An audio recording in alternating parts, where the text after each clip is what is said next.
Les amis, salut! J'espère que vous allez toutes et tous très bien depuis la dernière fois. J'ai pas vraiment calculé à quand remonte ma dernière vidéo, mais à mon avis, ça doit remonter à quelques mois maintenant. J'espère que depuis le temps vous allez bien, que vous avez commencé toutes et tous l'année de manière très positive.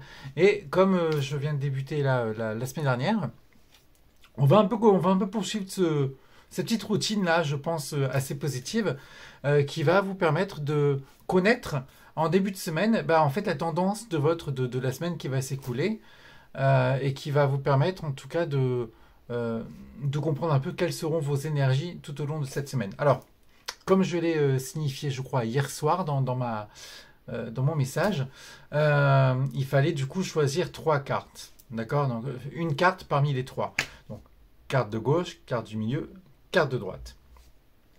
Alors, je vais vous, sans plus tarder, vous dire en tout cas, vous retournez les cartes au fur et à mesure et on va essayer de faire la lecture ensemble. Alors, ça va être de la lecture intuitive.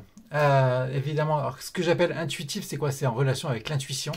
En aucun cas, il va falloir faire un déroulé de la signification de la carte, parce que là, honnêtement, on va en avoir pour 1 heure de vidéo, et c'est pas le but. Donc, on va vraiment, moi, je vais essayer au fur et à mesure où je vais prendre la carte, eh ben, je vais vous faire part de mon intuition que je projette dans cette carte-là, et qui va vous permettre, en fait, derrière, de comprendre un peu la tendance et l'énergie de votre semaine. Donc, on va commencer par la carte de gauche, qui est la carte de la roue de fortune. Hop là. Donc la carte de la roue de fortune, pour celles et ceux qui ont tiré cette carte-là, bah, quelque part, ça va vous dire plutôt de vous laisser aller cette semaine. De toute façon, quand vous détaillez la carte, regardez, quand vous détaillez la carte, il n'y a personne là du côté, à côté de la manivelle. Vous voyez? Ça tourne. Et puis en plus de ça, regardez. Donc là, sur ce jeu-là, on ne voit pas forcément bien sur quoi est entreposée cette carte-là. Mais dans certains jeux, c'est de l'eau. Et effectivement, je vous laisse imaginer un peu le tableau. Si vous vous amusez à mettre une roue sur de l'eau, ça ne va pas tenir longtemps. Donc grosso modo, ça veut dire que de toute façon, la situation et la semaine de manière générale vous concernant, que ça passe ou ça casse, indirectement, bah, vous n'y pouvez absolument rien pour le coup. Faites le dos rond de manière positive, laissez-vous porter, et de toute façon, ça va avancer, ça va être derrière, ça va vous mener vers d'autres horizons. De toute façon, chaque cap, que ça soit positif ou un peu moins positif, c'est jamais forcément évident. Donc du coup, bah, il faut faire faire comprendre tout ça et vous laisser porter et croire en quelque chose de fort qui est au-dessus de vous, et avoir la foi en quelque chose, c'est vraiment très important, et ça vous permet en général de surpasser certaines petites craintes. Deuxième carte, la carte du centre.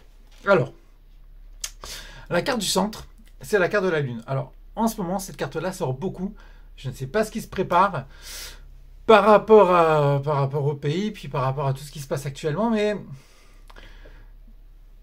j'aime pas trop, je suis pas forcément fan. Alors effectivement, comme vous le savez maintenant, il y a pas foncièrement de cartes positives et de cartes négatives dans le tarot de Marseille. Il y a à chaque fois deux polarités positives et entre guillemets négatives. Là, en fait, ce qui me saute aux yeux par rapport à cette carte-là, pour celles et ceux qui ont tiré cette carte du milieu, du coup, hein, la carte de la lune, bah, en fait, la lune en général, c'est la nuit. La nuit en général, on voit moins bien. Donc forcément, qui dit moins bien dit bah, c'est pas clair, les choses ne sont pas forcément super claires. Et en plus de ça, quand vous détaillez cette carte-là, on a l'impression qu'il y a des petites gouttelettes là qui tombent là, vous voyez. On peut peut-être assimiler ça à de la pluie peut-être, ou à de l'humidité, du brouillard aussi.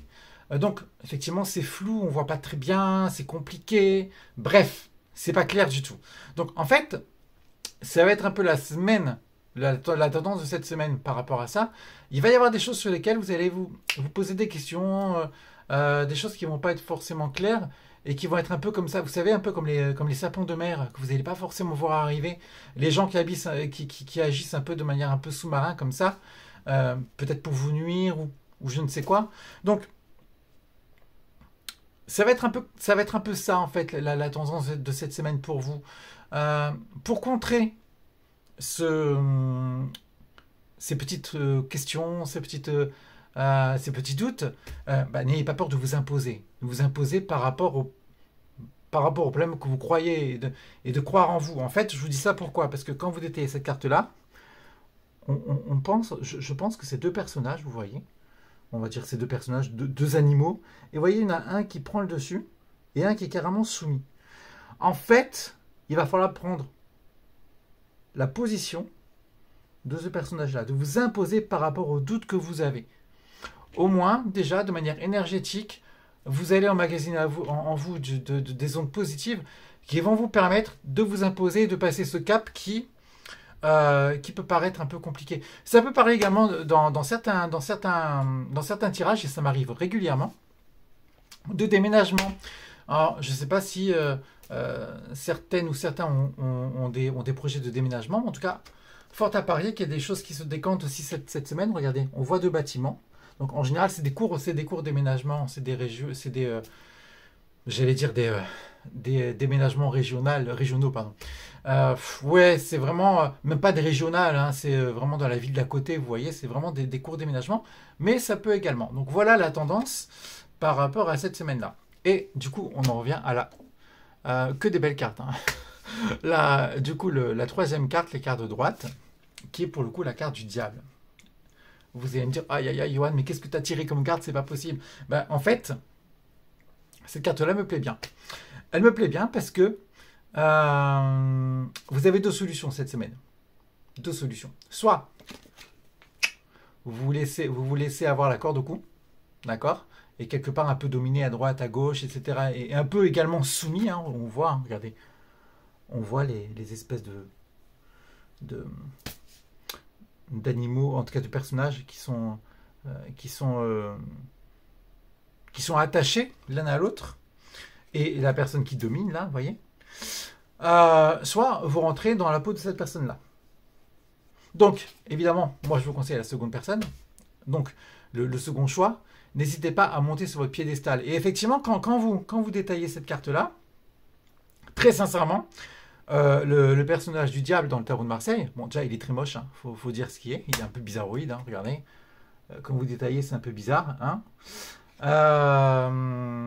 Et c'est le personnage le plus petit du tarot de Marseille, et en fait on voit qu'il monte carrément sur un piédestal pour se sentir plus grand, pour s'imposer, pour se montrer. Donc quelque part ça veut dire que malgré vos doutes, malgré peut-être même vos petits complexes, votre manque de confiance en vous, etc., etc., etc., il ne faut pas avoir peur cette semaine de vous grandir, de montrer qui vous êtes. Véritablement, c'est super important.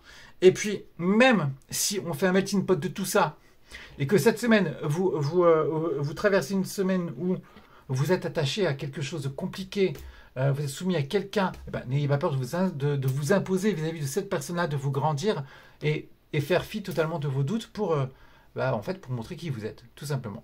Voilà. Donc, on est arrivé à la lecture des trois cartes.